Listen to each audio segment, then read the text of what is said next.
Congress had demanded 46 classified UFO videos that members of the House say prove the government has been concealing what's happening in our skies. And just 3 days ago, the Pentagon missed that deadline. They refused to release them. Representative Anna Paulina Luna, the congresswoman who issued that demand, is now threatening the Pentagon with subpoenas. Just 2 days ago, President Trump told the American public that he has personally reviewed the government UFO files, and his word for what he found was interesting. Meanwhile, and this is the part that the media is just glossing over, a government official just a day ago registered the domain aliens.gov. The government is preparing to tell you something. But before they do, I think you want to hear from the ultimate expert on what happens in this world, in this universe. 2,000 years ago, Jesus told us about aliens. Jesus had something to say about aliens? Yes, it appears he did, and if this is the first time you're hearing it, well, you're in the right place. But if you're expecting Jesus to say something about little green men from Mars, well, you might be surprised at what an accurate description he actually gave of what eyewitnesses are seeing in the skies today. We're opening a cold case investigation. The evidence, the testimony given by Jesus himself on the Mount of Olives and by his disciples, the suspects, entities that the government is now admitting could be real. But while the world calls them UAPs or visitors, the Bible gives them a much darker profile. We have uncovered a specific Greek word in Luke 21 that Jesus uses to identify exactly who they are and what is coming into this world. It's a word you probably haven't heard before. Pastors just skip over it. But we dig into these passages instead of just looking at them on a superficial level. And yes, it's about aliens, but it's also about the greatest deception the world will ever see. Welcome back to the channel. I'm Nelson Walters. This is Applied Bible Prophecy, where we apply prophecy to your everyday lives. And what could be more applicable than the greatest deception that will ever happen on this earth? So today, we're launching this forensic investigation into what our society calls aliens, and we know you're interested in them too. Now, for decades, we were told these things didn't exist. Then slowly, the narrative in the media changed. Now the government releases videos all the time. Congressional hearings are held that discuss non-human biologics, that discuss the recovery of craft, and even the recovery of technology from those craft and using it in today's world, like in AI. But notice, there has been a shift in language. The government aren't calling them extraterrestrials anymore. Now you hear the term interdimensional beings used. Now the History Channel probably still calls them travelers from other planets. They still call them extraterrestrials. And in a way, these beings are extraterrestrials, but not from another planet. Just like the government says, they appear to be from another dimension. So we have to go back and look at the witness testimony given in the Bible. And the most reliable witness in all of history is Jesus, the Son of God. In Luke 21, he gives us a profile of the end times. Now, most of us hear his words and think, yeah, wars, earthquakes, famines, I've heard that before. But tucked away in verse 11 is a clue, a smoking gun that solves the alien mystery. But be sure to watch our whole video because we're going to give you that clue right away. And once you hear it, don't just switch off, because the most important part of this video is at the end, where we give the motive of why these beings are here and how it impacts your life today. We find that motive in 2 Thessalonians 2. Now, as we said, let's get to that primary evidence, Luke 21:11. Jesus is describing the signs that precede his return, and he says this, "And then there will be great earthquakes, and in various places famines and pestilences, and there will be terrors and great signs from heaven. Terrors from heaven? In English, that sounds kind of generic. It sounds like, just something scary. But by looking at the original Greek word that Jesus used, we can figure out what he was really talking about. You see, the word translated in your Bibles as either fearful sights or terrors is actually the Greek word Phobetron. And this is the only place in the entire New Testament where that word is used. It's a hapax legomenon. Yeah, kind of a scholarly term, but what it means is a unique word.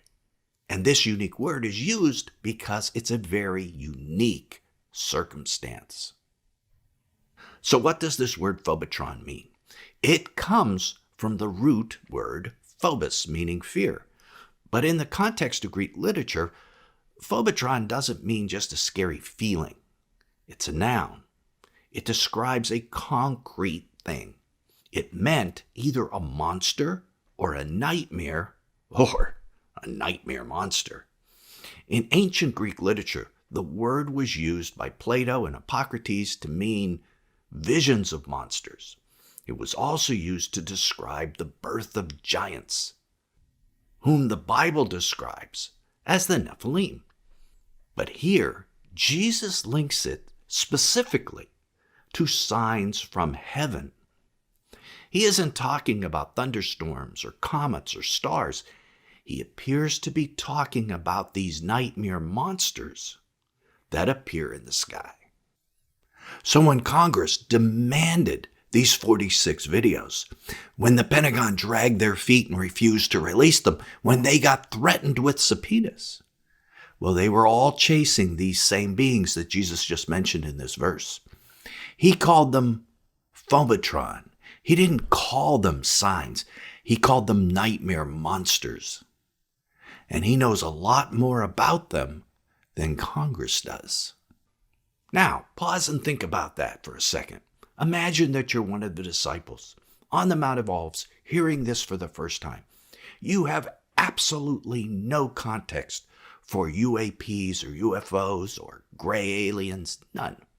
But you do have context for a monster. You know what that is. You know what a spiritual terror is, and you definitely know what Nephilim are. So when Jesus said this, you realize that he was talking about monsters, nightmare monsters coming down from the sky. But things were going to appear in the sky that shouldn't exist. Things that cause terror. And notice the location. Jesus used the term signs from heaven.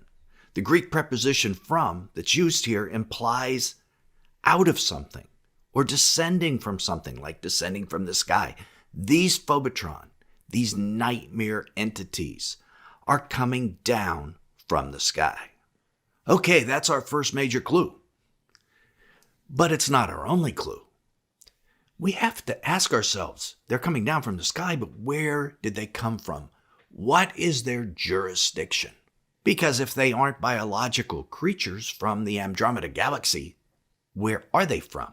The Bible itself tells us exactly where the enemy operates. Ephesians 2:2 calls Satan the prince of the power of the air.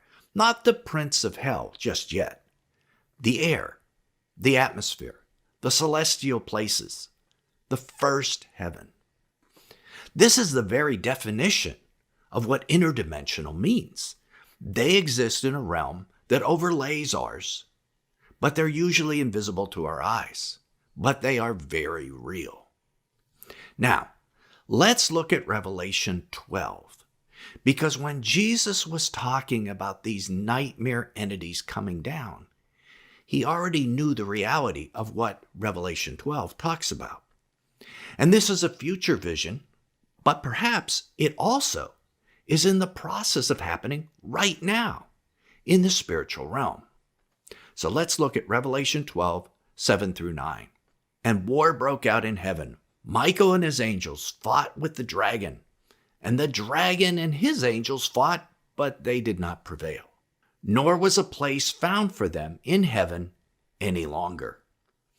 So the great dragon was cast out, the serpent of old, called the devil and Satan, who deceives the whole world. Remember that part.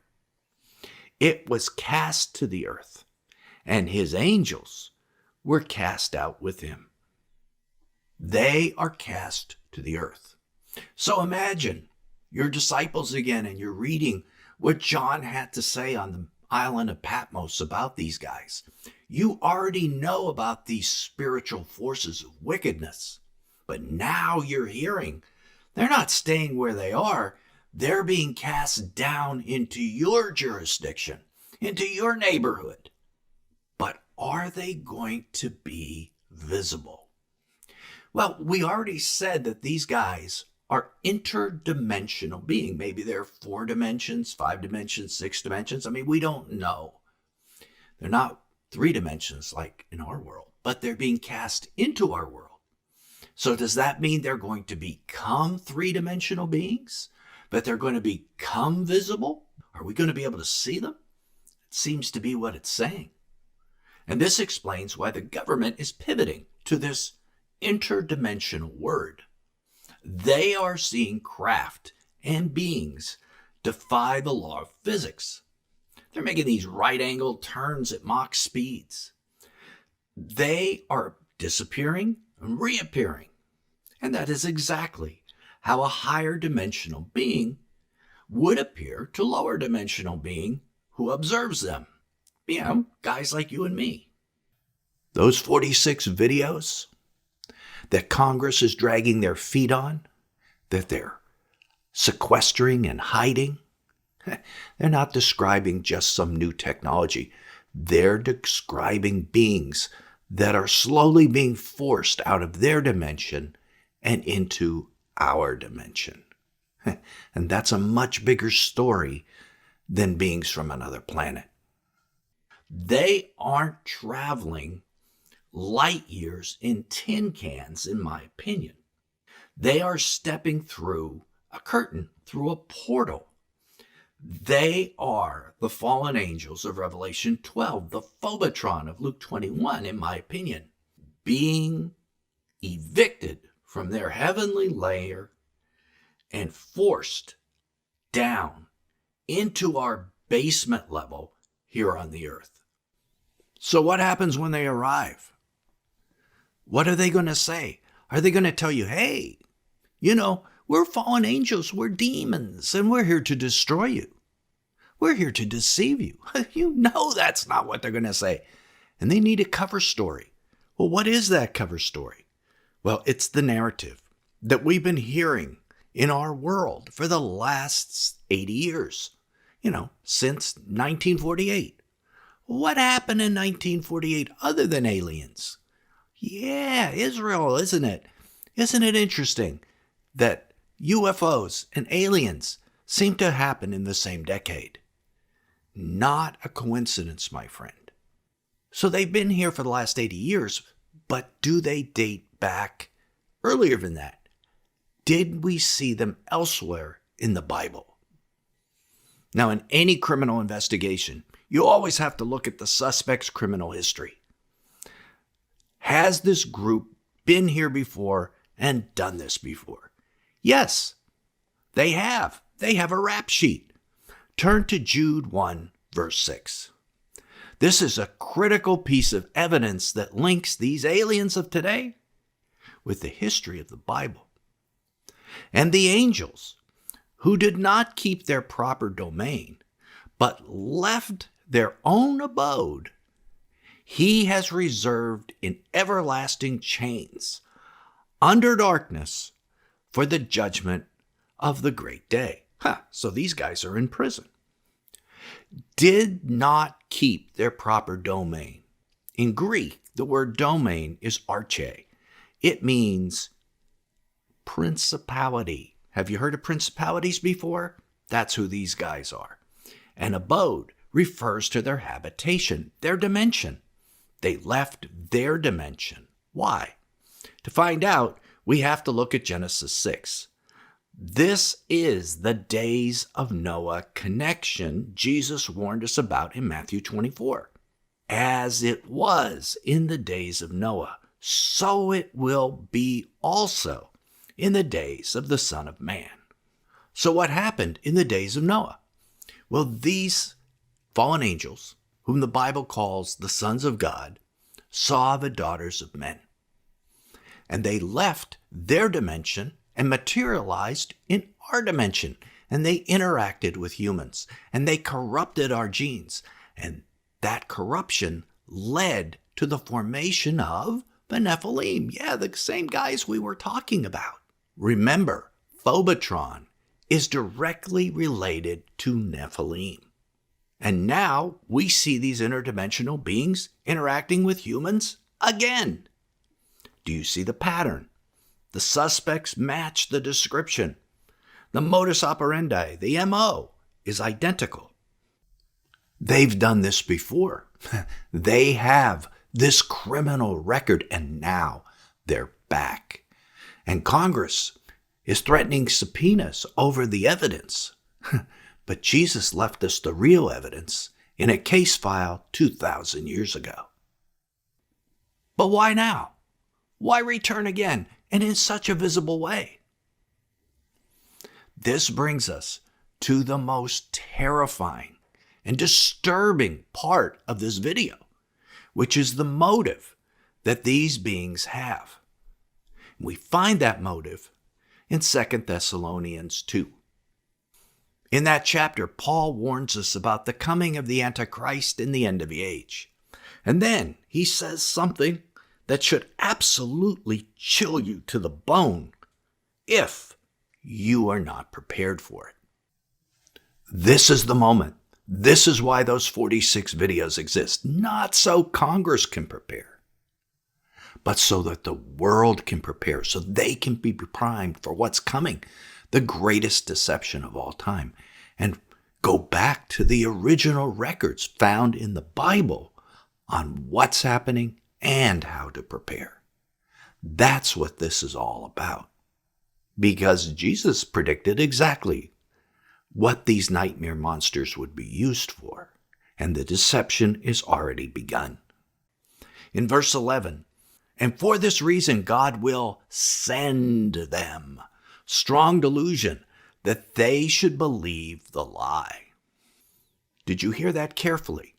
The lie. Not any old lie, but the lie, the greatest lie in history, that's so convincing it will deceive the entire world. Remember, Satan deceives the whole world. Many in our churches will also be deceived by this lie, and everyone outside of it. It's going to be that convincing of a lie. So imagine the scenario. If aliens show up, these Phobetron monsters, they won't initially appear to be monsters at all. Remember 2 Corinthians 11:14. For Satan himself transforms himself into an angel of light. They will come as beneficiaries. They're going to be our older brothers from the stars. They're going to say, hey, man, we created you. We planted life on this earth, not some god that you worship. We did it. Now we're back to save you from yourselves because you really need to be saved. We are here to help you evolve. And you know what? There may be some people who are not going to want to evolve the way we think you should. We're just simply going to have you eliminate them. And that elimination is the Great Tribulation. Did you also notice that God sends this delusion to the earth? That's the hard part of this to swallow for most people. Well, why would God send this horrible deception to the earth? The Word explains it to us. It says, because they did not love the truth, and so were deceived. Those who are not open to the truth of the gospel are going to be open to the lie of the alien, thus be deceived, and not be saved. In my opinion, the aliens are real, but they aren't extraterrestrials. They are the ancient enemies of God, the fallen angels, preparing for the final assault on humanity. We know who they are, however. You do too. You have seen their file. And our society has been setting us up to believe this alien deception for 80 years, talking about UFOs and UAPs and all those meetings in Congress. It's going to be as in the days of Noah. But let me tell you, that phrase, as in the days of Noah, is a very interesting phrase because it talks about days, and those days may be literal days, and it may be an actual equation. The days of Noah equal the days of the Son of Man. The number of days equal the number of days. And if that equation is true, it will tell us the timing of the rapture. It will tell us how long the wrath of God is. And if you click right here, you'll be taken to a video that will explain it all to you. I'm Nelson. This is Applied Bible Prophecy, and I will see you there.